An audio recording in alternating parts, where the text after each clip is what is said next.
Hello. हाँ पालक दीदी। हाँ तो आओती हो दीदी फिर। अच्छा अब वही ना नहीं करी वहाँ कहत रहन कि 1 बजे ले तो भद्दर है तो जो न है वो है 11-12 बजे ले निकलियो तो फिर हमें फोनवा केहू आगे रिसीव कर लियो। आए ना ही मिठाई उठाई लिए के चक्कर में ना बहुत बाज हो फर्जी में है बोझ हो जाए इसे गधारे हैं बैग है। आए चली आओ इसे मिठाई उठाई हम नहीं खाई। आए ना ही भाई हम नहीं खाई।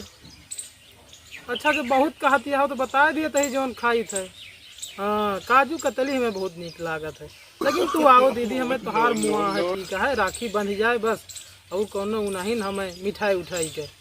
हाँ तू आओ बस। हाँ हाँ तो भतीजो बैठा है हमहू नहा वहा के बैठा है भतीजो तो हर बैठा है। हाँ तो जो ना है फिर जल्दी आओ हैं मिठाई